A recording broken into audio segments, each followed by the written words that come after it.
de Jesús como pobre de Yahvé. Y no solo de María, sino de todos los pobres de Yahvé. En primer lugar, Jesús. Y dice así: venimos ante ti, Madre de nuestro Señor y Madre nuestra, para darte gracias por tu sí, que nos trajo la encarnación del sí de Dios.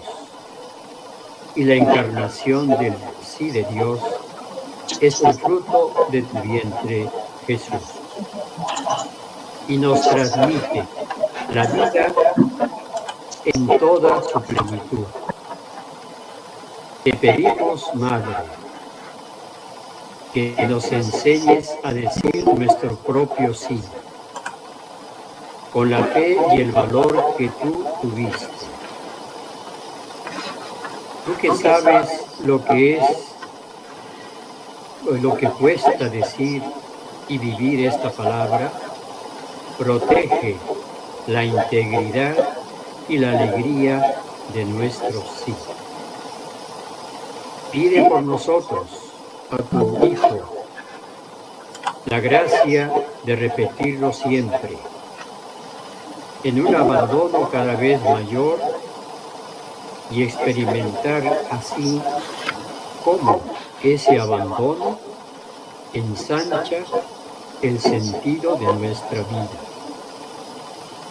Que bajo tu inspiración podamos contribuir a la construcción del reinado de Dios en nuestros corazones, en nuestras familias, en nuestra sociedad. Buenas noches, adelante. Ahora y siempre y por toda la eternidad. Amén, amén, amén. Amén. Amén. Bienvenido, José. ¿Quién más? Buenas noches, padre. Padre, buenas noches. Ronnie, padre. Entonces empezamos esta experiencia con esa oración que fue tomada de el silencio de alguien. Yo soy. Está bien. Buenas noches. ¿Cómo está, padre? Buenas noches, José. ¿Cómo está usted? Caterín, buenas noches. Buenas noches, José. ¿Cómo está? Buenas noches, padre. Buenas noches, Caterina. Todos, entonces, buenas noches y continuamos con la oración que ya les he presentado sobre el sí de María, que también es el sí de Jesús, porque vamos a hacer este pequeño retiro, estos ejercicios, como el discernimiento de Jesús como pobre de Yahvé e hijo de la tierra, así también nuestro discernimiento para encontrar el camino que nos conduzca a Dios en la persona de Jesús, porque Dios se hace presente en Jesús. Y lo hacemos a través de las indicaciones de los ejercicios que Ignacio nos ha dejado. Recordemos que los ejercicios no son meditaciones piadosas, tampoco es un diario o un libro de espiritualidad, a semejanza, por ejemplo, de algunos escritos de Santa Teresa de Jesús, de San Juan de la Cruz, de San Agustín, etc. Es una cosa distinta. ¿Y por qué es distinta? Porque en principio Ignacio no era literato, apenas si sabía leer y escribir, pero era muy bueno con los números, y por eso cuando entra de paje en la casa de sus protectores, porque al ser el hijo menor se quedaba sin peculio para vivir, entonces lo único que tenía es hacerse protegido de algún señor, en este caso el duque de Nájera, o entrar en el clero. y él no pensaba entrar al clero porque no era su vocación. Entonces, el sentido de presentarnos su experiencia de Jesús, su discernimiento, lo hace en el estilo de un libro de cuentas. Por eso, en el original se usa los colores rojo y verde y azul, sobre todo el verde, el azul y el rojo, para que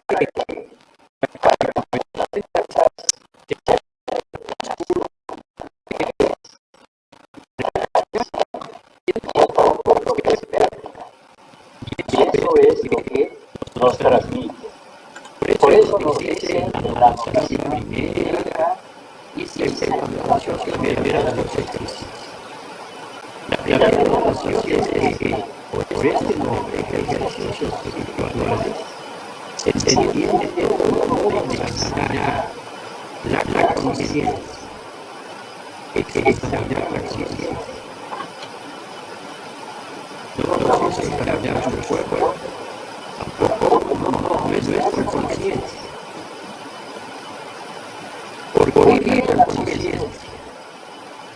Porque si no somos conscientes, no somos humanos. Para ser humanos hay que ser conscientes.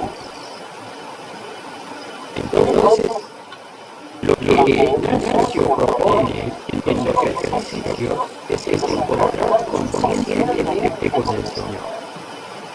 Para que conscientemente sepamos qué nos está diciendo y pidiendo en nuestra propia vida de seres humanos. Por eso, la conciencia es primero y la otra es necesaria. No podemos orar si no tenemos conciencia, porque nuestro orar sin conciencia no es buena, simplemente es orar, sin orar.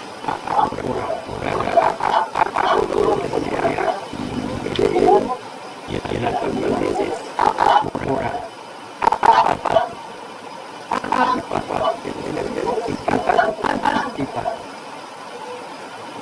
Orar, el Señor tiene moral.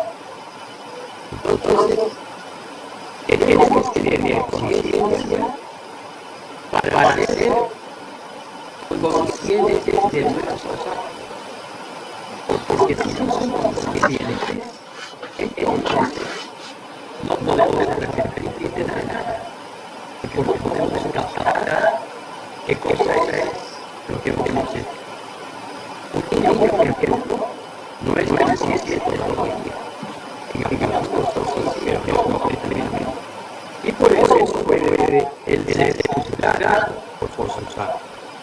Pero nosotros, por lo tanto, todos debemos ser conscientes, nos debemos alegrar o arrepentir de que se haga.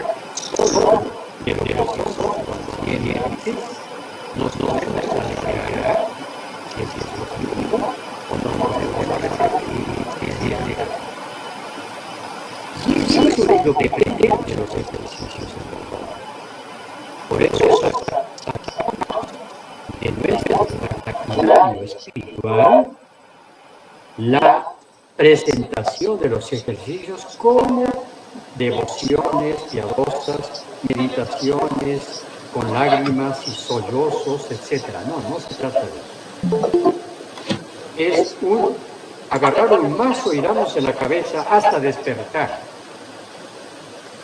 Por lo tanto, le dice, el modo de examinar la conciencia, de meditar, de contemplar, de orar vocal y mentalmente y de otras espirituales operaciones, según en adelante se dirá. Porque así como el pasear, caminar y correr son ejercicios corporales, de la misma manera, todo modo de preparar y disponer nuestra conciencia para quitar de sí, atención, todas las afecciones desordenadas, afecciones desordenadas. Y cuando decimos afecciones, estamos diciendo de lo que acontece en todo ser humano que está vivo. Afectos, deseos, pulsiones, emociones, apetencias, tendencias, todo lo que hace que nos movamos por un lado o por otro, nos inclinemos por un lado o por otro, nos alegremos por tener o llorar por no tener eso. Por lo tanto, fíjense, ¿quiénes tienen afectos? Las personas que están vivas. Un cadáver ya no tiene afecto, ni bueno ni malo. Entonces, es para ordenar, no dice quitar. No podemos quitar los afectos, no podemos quitar los deseos, no podemos suprimir las pulsiones que tenemos, no podemos suprimir las emociones que sentimos, no podemos simplemente callar las apetencias que tenemos y las tendencias que nos mueven. No, sin eso no podríamos ser seres humanos, sino tenemos que ordenarlas si están desordenadas. Y estarán desordenadas en la medida en que nos impidan ser conscientes de nuestros actos. En la medida en que nos impidan ser seres humanos que tienen un proyecto de vida y que quiere hacerlo realidad consigo mismo y con las personas que están más allegadas a él, en la familia, en la comunidad. Por lo tanto, es ordenar lo que está desordenado. Y después de ordenarlas, buscar y hallar la voluntad de Dios en la disposición de nuestra vida, y a eso se llama ejercicios espirituales. Hallar y buscar la voluntad divina. Y todo el mundo se pregunta, Señor, ¿cuál será la voluntad de Dios para conmigo? ¿Qué es lo que quiere Dios? ¿Que vaya al templo? ¿Que me bautice? ¿Que me confirme? ¿Que haga la primera comunión? ¿Que sea de la tercera orden de los franciscanos? ¿Que sea abogado, ingeniero? ¿Que sea parlamentario? ¿O que sea presidente de un país? ¿O presidenta de la Corte Superior de Justicia? No se trata de... Esa no es la voluntad de Dios. La voluntad de Dios es algo que está descrito imperativamente para todos los seres humanos. Fíjense, para todos los seres humanos. Sin distinción. Primero, de hombre y mujer. Segundo, sin distinción de que sea cristiano o no cristiano, creyente o no creyente, simplemente ser humano, nada más. Lo otro ya es un añadido histórico que podemos o no tener.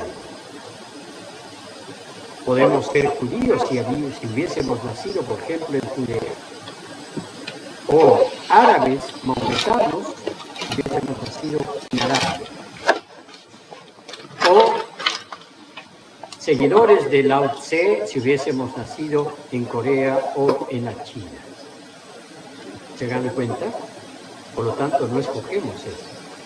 Pero sí somos seres humanos. Eso sí, no escogemos. Somos diferentes a los animales, que también son seres vivos, pero no son personas, porque no tienen, ¿qué cosa? Conciencia. Conciencia. Y la conciencia nos hace capaces de ubicarnos, de conocernos, de reconocernos, de conocer y reconocer al prójimo, y de hacer juntos algo por cual valga la pena vivir. Por lo tanto, esa es la voluntad de Dios, ser felices. Nada más, ser felices.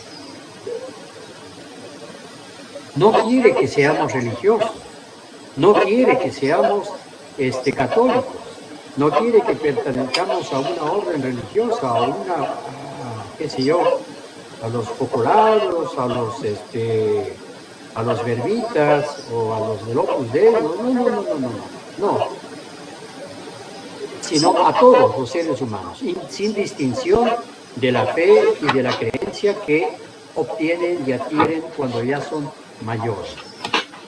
Ser felices. Por lo tanto, esa es la voluntad de Dios y a eso vamos nosotros para experimentar en estos días y en el transcurso de nuestra vida las mociones espirituales, consolaciones, desolaciones, según los varios espíritus que están dentro de nosotros luchando para imponerse. Si es un mal espíritu, nos tendrá en cuenta a nosotros cuáles son nuestros afectos, deseos, pulsiones, emociones, apetencias, tendencias, que queremos que se efectúen ya de cualquier modo, aunque sea equivocadamente, y por lo tanto ya es un mal espíritu. En cambio, el buen espíritu hará que nuestros afectos, nuestros deseos, nuestras pulsiones, nuestras emociones, nuestras apetencias y nuestras tendencias estén ordenadas, hacernos cada vez más humanos. Y en la medida en que somos más humanos, también seremos más cristianos. Entonces, eso es lo que los ejercicios pretenden ponernos delante, y por eso decimos que ¿a qué vengo? ¿Qué deseo? ¿A quién quiero ver? ¿A quién pretendo escuchar? ¿Y cómo quiero escucharlo? ¿A quién quiero ver, oír y seguir? Y ese puede ser Jesús. Por lo tanto, lo que vamos a meditar estos días es el discernimiento de Jesús como pobre de Yahvé e hijo de la tierra. Fíjense, hijo de la tierra, ser humano. No un ángel que tiene apariencia humana, no, sino hijo de la tierra como nosotros. Y pobre de Yahvé como quiere que seamos también nosotros.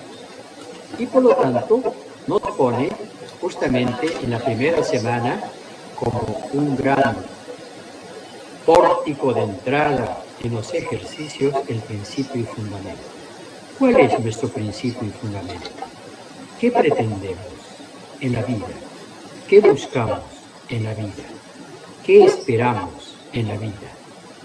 ¿Y cómo nos está yendo hasta ahora, en la edad que tenemos, en la situación en la que vivimos, etc.?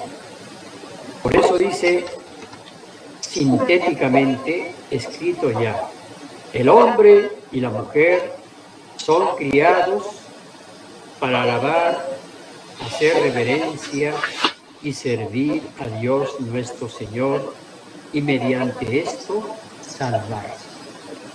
Ese es el principio fundamental. Todas las otras cosas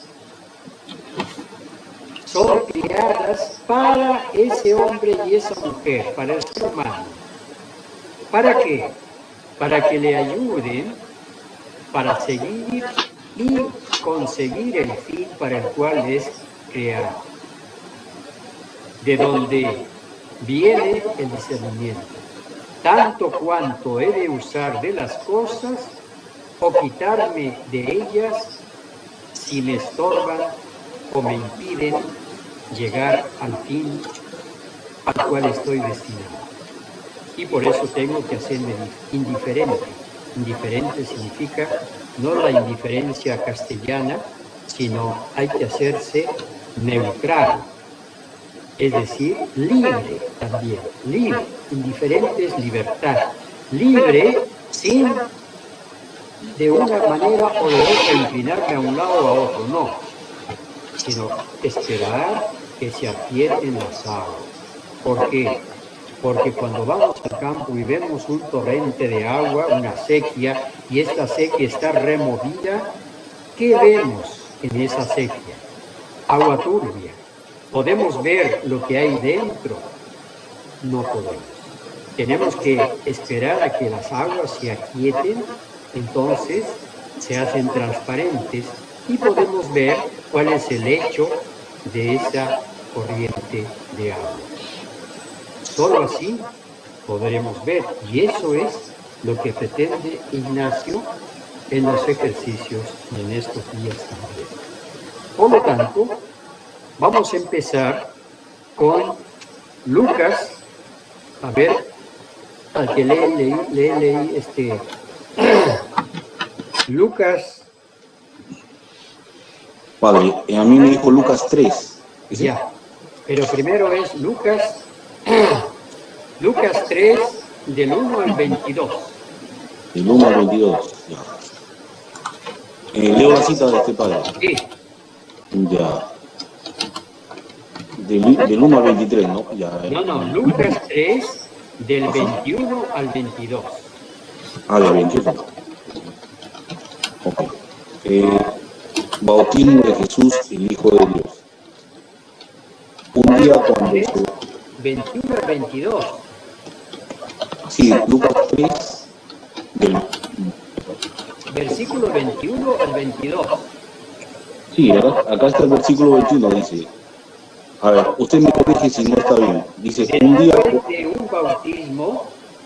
Y acá dice, un día cuando se bautizaba mucha gente, Sigue. también Jesús se bautizó. También. Y mientras Jesús oraba, se abrió el cielo. Y el Espíritu Santo bajó sobre él en forma visible, como una paloma. Y se oyó una voz que venía del cielo. Tú eres mi Hijo amado, y en ti me complazco. Muy bien. Eso es lo que quiero decir. ¿Quién es Jesús? Jesús era un judío. Recuerdo que Jesús no es cristiano, es judío. Y los discípulos primeros también son judíos. Por lo tanto, lo que después de mucho tiempo los teólogos han ocultado es que Jesús, al principio, cuando ya se preocupa sobre su propia vida y deja Nazaret hacia los 30 años más o menos, tal vez a los 29 o a los 31, ¿va a dónde? Va a donde estaba Juan el Bautista y se hace discípulo de Juan el Bautista. También Jesús fue discípulo de Juan el Bautista. Y por eso Jesús bautizó en el Jordán, como otros. Pero siempre nos han dicho que Jesús le dijo, yo no soy el que tiene que ser bautizado, sino tú, etcétera, y se resiste a que Jesús le dice, no te preocupes, yo vengo y el que me bautice, y después, esa es una simplificación de la experiencia. Jesús fue discípulo de Juan el Bautista, porque estaba discerniendo qué cosa, la voluntad del Padre en él, como judío. Y después ve que bautiza, y él también bautiza a otros, hasta que cuando él se bautiza, es donde hemos leído aquí de Lucas 22, 23, ¿no? Una versión aquí la tengo yo, de Juan Mateos, que es un poquito mejor, dice, después de un bautismo del pueblo en masa, fíjense, después de un bautismo de Jesús en masa, en el cual Jesús participaba como bautizador. Y también Jesús se bautizó. Mientras oraba después del bautismo que recibió de Juan, mientras oraba se abrió el cielo bajo él y bajó el Espíritu Santo como en forma de, no la paloma, sino en forma de paloma, y se oyó una voz, tú eres mi Hijo amado, mi predilecto. Fíjense. Y después, en Lucas 4:1 dice, Jesús volvió del Jordán lleno del Espíritu Santo y se fue al desierto. Y después ya lo tenemos en Nazaret. Y ahora voy a pedirle que lea Lucas 4. ¿Está bien? Lucas 4, primero, 14 al 30.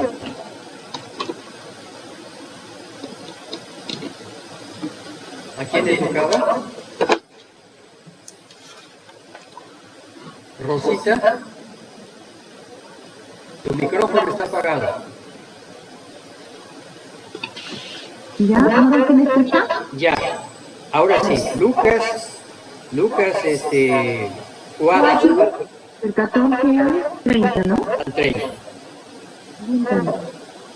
Jesús, lleno de la fuerza del Espíritu, regresó a Galilea, y su fama se extendió por toda la región. Enseñaba en la sinagoga y todo el mundo hablaba bien de él. Llegó a Nazaret, donde se había criado. Según su costumbre, entró en la sinagoga un sábado y se levantó para hacer la lectura. Le entregaron el libro del profeta Isaías, y al desenrollarlo encontró el pasaje donde está escrito: El Espíritu del Señor está sobre mí, porque me ha ungido para anunciar la buena noticia a los pobres. Me ha enviado a proclamar la liberación a los cautivos, a dar vista a los ciegos, a libertar a los oprimidos y a proclamar un año de gracia del Señor. Después enrolló el libro, se lo dio al ayudante y se sentó. Todos los que estaban en la sinagoga tenían sus ojos fijos en él, y comenzó a decirles: Hoy se ha cumplido ante ustedes esta profecía. Todos lo apoyaban y se admiraban de las palabras que había pronunciado. Comentaban: ¿no es ese el hijo de José? Él les dijo: seguramente me recordarán el refrán: médico, cúrate a ti mismo. Lo que hemos oído que has hecho en Cafarnaúm, hazlo también aquí, en tu pueblo. Y añadió: la verdad es que ningún profeta es apreciado en su tierra. Les aseguro que muchas viudas había en Israel en tiempo de Elías, cuando se cerró el cielo por 3 años y 6 meses, y hubo gran hambre en todo el país. Sin embargo, a ninguna de ellas fue enviado Elías, sino a una viuda de Sarepta, en la región de Sidón. Y muchos leprosos habían en Israel cuando el profeta Eliseo, pero ninguno de ellos fue curado, sino únicamente Naamán el sirio. Al oír esto, todos los que estaban en la sinagoga se enfurecieron, se levantaron, lo echaron fuera de la ciudad y lo llevaron hasta un precipicio de la montaña sobre el cual estaba edificada su ciudad, con ánimo de despeñarlo. Pero él, abriéndose paso entre ellos, se fue. Muy bien, ahí tienen ustedes lo que nos presenta Lucas, resumiendo después de años, hacia el 80-85, después de la presencia de Jesús en la tierra, lo que se llama el programa o en la ruta, la programación de lo que Jesús hizo en la tierra. ¿Para qué vino? Con la fuerza del Espíritu que recibió, llega a su tierra y lee ese pasaje de Isaías y le dice: pues todo esto se ha cumplido hoy. Y por eso también Marcos nos dice en el primer capítulo, el primer versículo: alégrense, el reino de Dios ha llegado. El reino de Dios ha llegado. Reino no es un lugar, no es un estilo político reinado, es decir, la presencia amorosa y contemplativa en misericordia de Dios para con todos. Todos pueden ser sanados, todos pueden ser perdonados, todos pueden ser renacidos. Por lo tanto, esa es la experiencia que Jesús vive. Por eso, el título de estos 3 días será el discernimiento de Jesús. ¿Pero cómo? ¿Como Hijo de Dios? No. ¿Como Mesías prometido? No. ¿Como el Hijo de David? No. Sino como pobre de Yahvé. Pobre de Yahvé. Es importante esto. Como un pobre de Yahvé, como era la mayoría de la gente en Israel en su época. Pobre de Yahvé. Por eso también María será la pobre de Nazaret. El pobre es no el que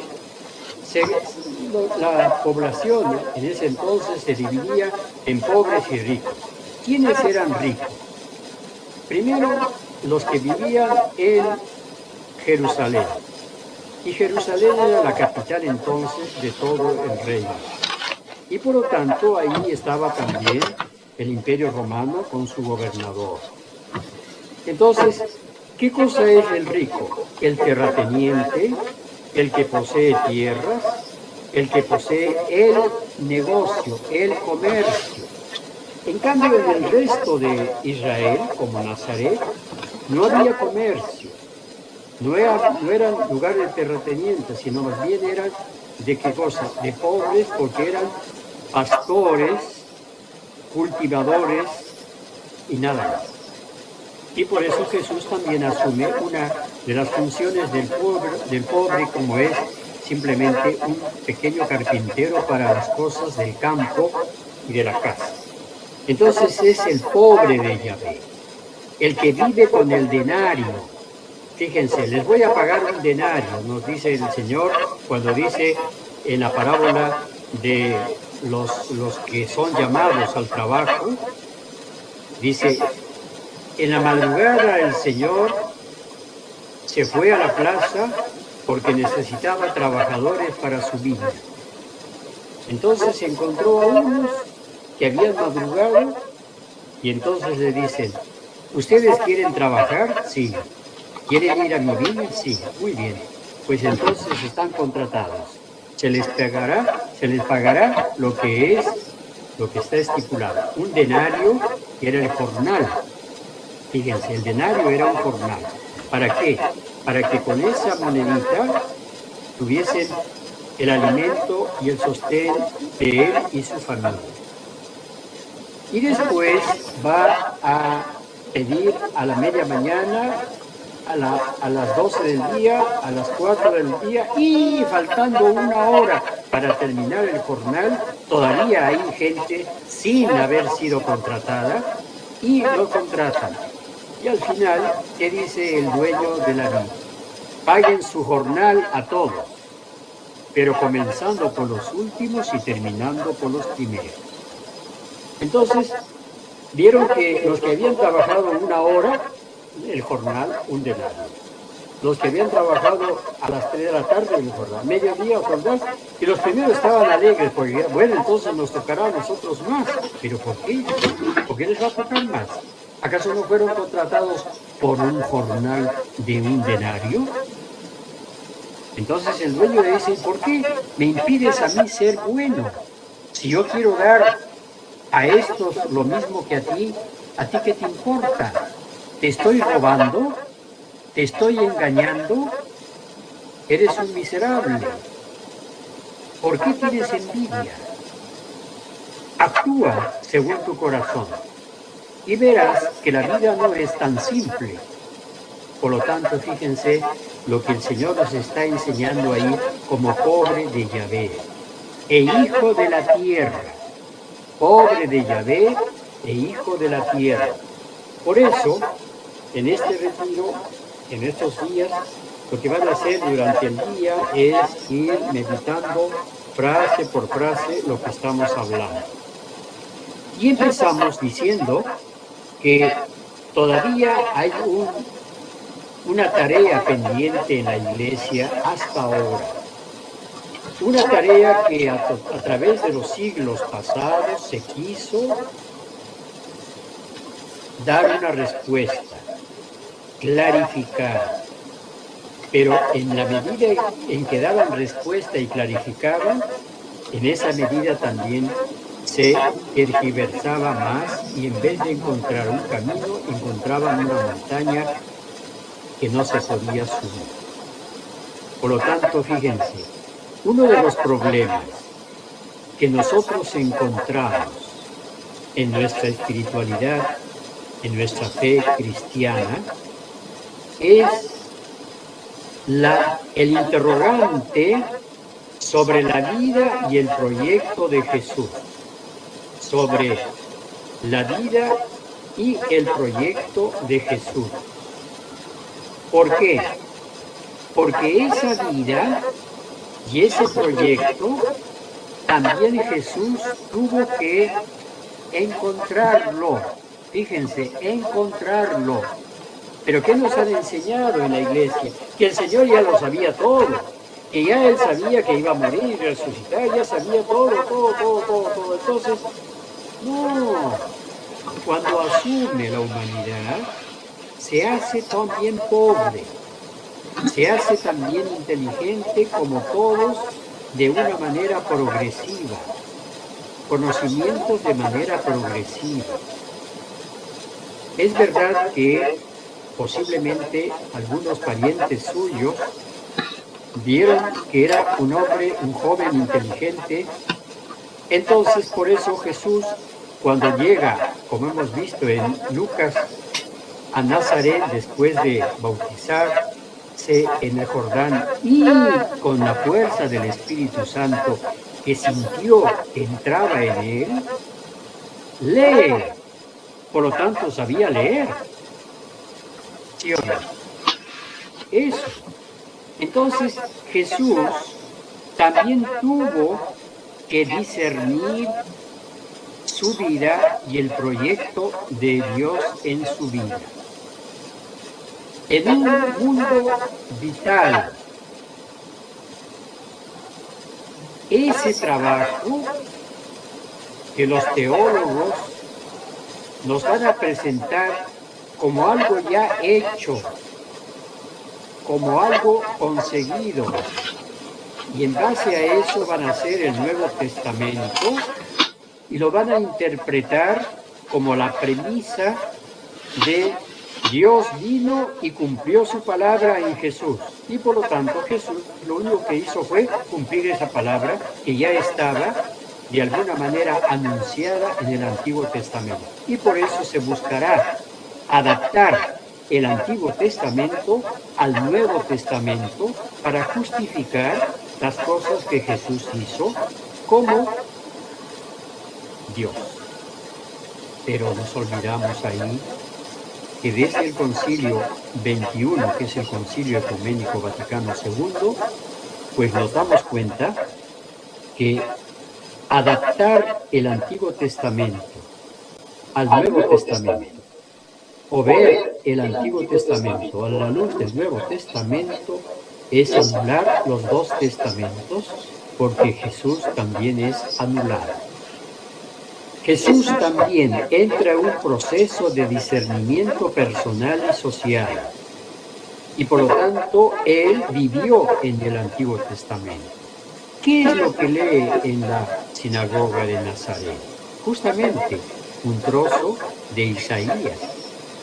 ¿Por qué? Porque no había nada escrito todavía del Nuevo Testamento. Y recuerden que vamos a esperar hasta el año más o menos 48, 49, 50, cuando se va a escribir el primer texto del Nuevo Testamento. No había todavía ningún texto. Y el primer texto es la primera carta a los tesalonicenses. Los invito ahora para que en el transcurso de estos días Lean Tesalonicenses 1. Ahí está sintetizado lo que después se va a desarrollar a lo largo de todo el Antiguo Testamento, Nuevo Testamento, incluidos los Evangelios. Después vendrán algunas otras cartas de Pablo, pero todavía tenemos que esperar hasta antes del 70 o a mediados del 60 para recibir el primer evangelio que se dice que es de Marcos. Aunque puede haber un protoevangelio de Mateo en arameo, pero en realidad lo que tenemos es el de Marcos. Y pasará hasta el 80-85 para que vengan los otros dos evangelios complementarios, Mateo y Lucas. Fíjense. Y casi al final del primer siglo vendrá el cuarto evangelio, que es Juan. Por lo tanto, fíjense en qué ámbito se mueve Jesús en el Antiguo Testamento, en la fe del Antiguo Testamento, donde más importante, porque vivían todos alrededor de Jerusalén, que era el centro, ya no era el norte Israel, porque Israel se divide en dos reinos, el reino del norte o Israel y el reino del sur o Judá. Y entonces, ahí es donde va a nacer ¿quién? David, en Belén. Y ese es el que se va a imponer después a todos. Por eso se habla del templo, de la ley y de la centralidad del reino. Y Jesús eso no lo va a aceptar. ¿Por qué? Porque la fe del pueblo de Israel se vivía bajo dos ópticas, fíjense, bajo dos ópticas. La primera óptica, la que se impuso y la que se enseñaba, era la óptica del Sinaí o del Horeb,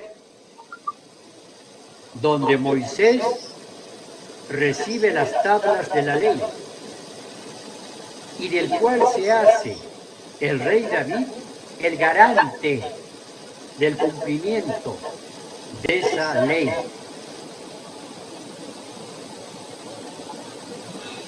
Por eso se llama también la ley de Moisés, mosaica. Era una de las posiciones y ahí se entendía, según eso, dónde estaba Dios, el templo, la sacralidad, tiempo sagrado, tiempo no sagrado, tierra sagrada, tierra no sagrada, el rito y el sacerdocio. Era lo que se imponía. Y por otra parte, el Antiguo Testamento también se vivía, pero no en las grandes ciudades, sino en los poblados pequeños, como Nazaret, como Cafarnaúm, etc. La teología no del Sinaí, no de Moisés, no de David, sino de Abraham, Cuando Abraham sale de Ur de Caldea y le dice, ven a una tierra desconocida, y él, a pesar de sus resistencias, dice sí, por haber creído, yo te haré padre de una multitud incontable, más que las estrellas del cielo o las arenas de los mares. Y entonces esa tradición de la presencia de Dios revelada en Abraham, Isaac y Jacob es lo que se va a llamar la teología creacionista de la creación. En cambio, la otra es la teología davídica del rey. Y por eso había ese contrapunte. Y cuando Jesús habla y se enfrenta a los demás, ¿qué hacen los que están de acuerdo y solo con la teología de David, de Moisés, del templo, los fariseos, los escribas, los saduceos, los sacerdotes. Y a Jesús lo ven como el pobre, como el indigente, como el torpe, porque está viviendo una fe que ya fue superada. Abraham, sí, es nuestro padre, pero esa fe fue superada. Y lo que vale y lo que está en vigencia es la ley de Moisés. Por lo tanto, fíjense, ahí Jesús tiene que hacer ese discernimiento. ¿Dónde se va a colocar? ¿Qué es lo que va a seguir? ¿La ley según David y Moisés o la ley según Abraham? ¿Y con quién se va a encontrar? Con el Dios de Abraham, de Isaac, de Jacob. Y por eso le va a pedir ser pobre de ese Dios. Y por eso le va a decir, eres hijo de la tierra, porque la tierra es mía, la tierra la he creado yo soy el dueño de la tierra, no los que detentan el poder. Y como yo soy el dueño de la tierra, por lo tanto los que viven en la tierra tienen que vivirla de una manera consciente, alegre y responsable. Entonces fíjense cómo Jesús a lo largo de su vida tuvo que hacer ese discernimiento, el mismo que nos pide ahora a nosotros. Porque también estamos viviendo en la iglesia, hasta ahora, yo como jesuita de la compañía y otros, franciscanos, dominicos o lo que sea, estamos viviendo entre esas dos antípodas, entre esas dos dimensiones. La que tiene mayor peso en la iglesia ha sido, como en Israel, la ley y el Dios de Moisés, de David. Por eso, ¿qué dicen cuando ven a Jesús caminando por las tierras de Israel? ¿Qué dicen los pobres? Los pobres. No los sacerdotes, no los fariseos, ni saduceos, ni escribas. Los pobres. Hijo de David, ten compasión de mí. Porque estaba pues en el imaginario de todos que David era el representante de Dios. Y seguir a David y las leyes y el formalismo y los rituales era de vida o de muerte. Por eso Jesús les dice, hipócritas fariseos, ustedes dan el impuesto de la menta, del comino, y se olvidan de lo más importante, que es la misericordia y el amor. ¿Por qué decía de eso, de la menta y del comino? Porque en todas las legumbres que había, las mínimas, las menos, las indispensables, las miserias, era la menta y el comino, porque había abundancia ahí, no se compraba eso, se recogía. Y por eso dice, ustedes pagan de lo que no sirve, cuando deberían pagar de lo que sirve. Por lo tanto, misericordia quiero y no sacrificio.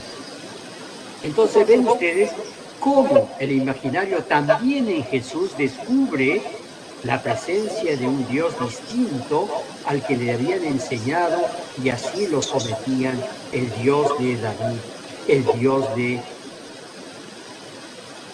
Moisés.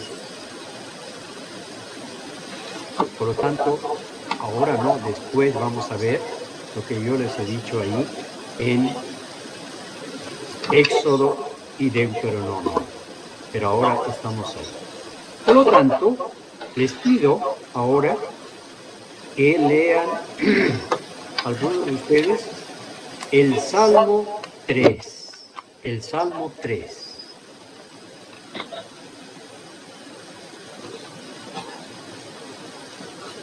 Adelante.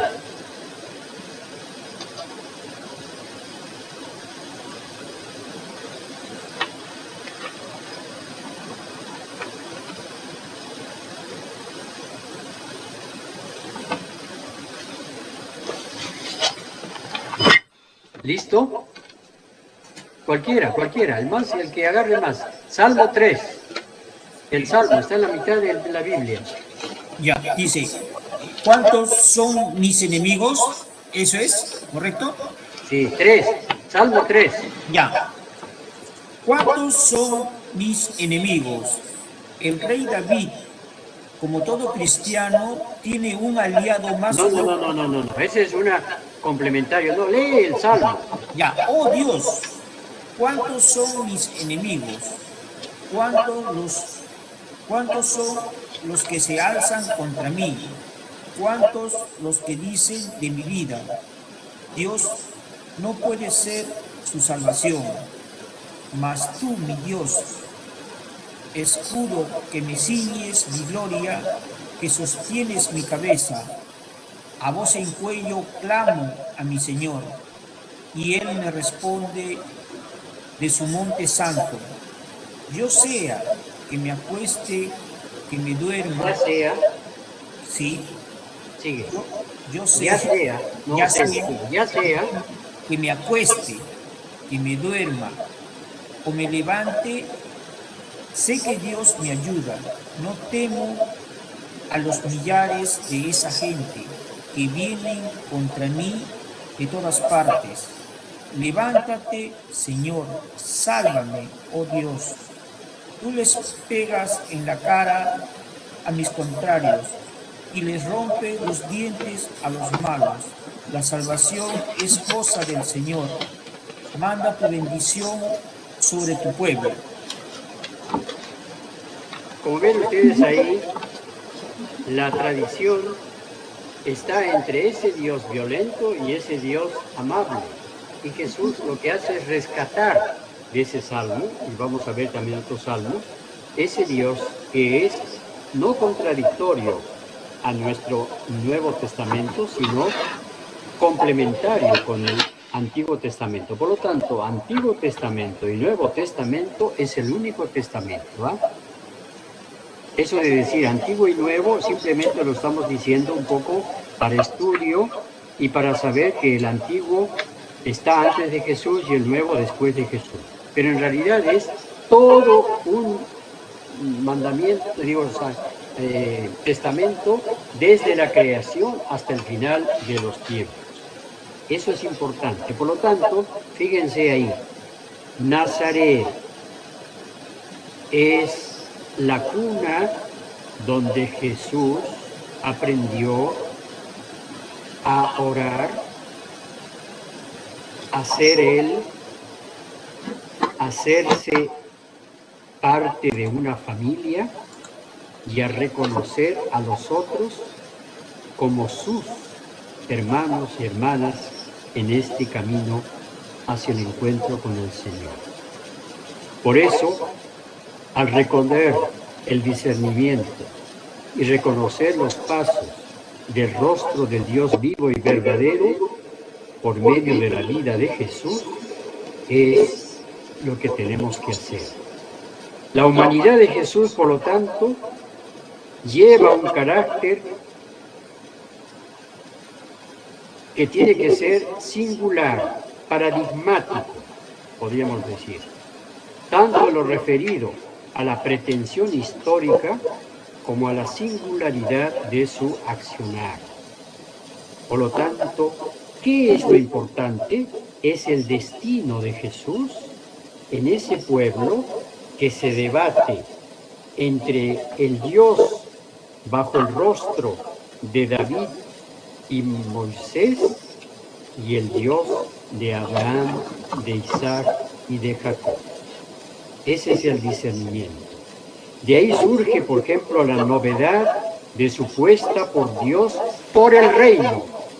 el reinado de Dios, pero no el reinado político como David, no, el reinado, es decir, la expansión del amor de Dios asumida como espiritualidad de los pobres de Yahvé y de los hijos de la tierra. Por lo tanto, el tratamiento que dará a ese Dios de Abraham, de Isaac y de Jacob es el Dios Padre, Padre de la vida, Padre de la justicia, Padre de la paz, Padre de la misericordia, Padre de los pobres. El Dios que da vida, no que mata. El Dios que trae la justicia a las víctimas que creen que están amando a Dios, triturando a sus prójimos, que consuela a los pobres, que perdona a los pecadores y hace que fraternicemos todos. Esa es la consecuencia del discernimiento de Jesús. Por lo tanto, fíjense, con eso podemos leer mejor y meditar mejor el Antiguo y el Nuevo Testamento, sabiendo que la primacía estará en el Dios creacional y no en el Dios legislativo, porque el Dios legislativo, el que legisla y proclama su ley, es la de Moisés y la de David, mientras que el Dios creacional que crea el mundo, la humanidad, el pueblo, es el Dios de Abraham, de Isaac y de Jacob. Por lo tanto, ahí les dejo para que ustedes vayan en esta tarde y mañana hasta las 9 que nos veamos, Lucas 3, Lucas 4, ¿no? El Salmo 3 y pasen al Salmo 30. Salmo 3 y Salmo 30. Nada más. ¿Entendido? Perfecto. Por eso el Salmo 3 es importante, ¿eh? El Magnífica, porque de ahí va a haber el Magnífica, que son 3 actitudes en el Magnífica. El Salmo está ahí presente: el orgullo, el poder y la riqueza. El orgullo, el poder y la riqueza. ¿Entendido? Sí, padre. Sí, padre, sí. Muy bien. Vamos a terminar esta secuencia con lo que nos dice Ignacio en los ejercicios en el 234. Toma, Señor, y recibe toda mi libertad, mi memoria, mi entendimiento y toda mi voluntad, todo mi haber y poseer. Tú me lo diste y a ti, Señor, lo otorgo. Todo es tuyo. Dispón según tu voluntad.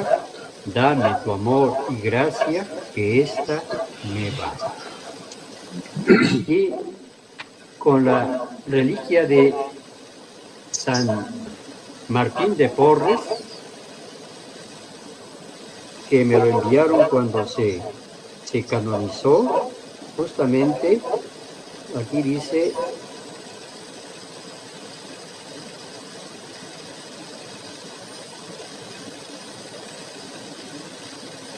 el 62, 1962, 15/3, el 15 de marzo lo enviaron esto a su devoto.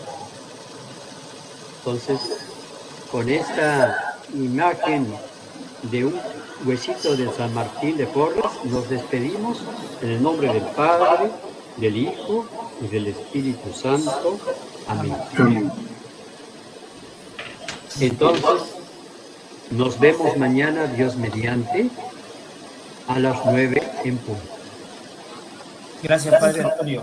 Gracias, Padre. Gracias, Padre. Muy bien. Buenas noches.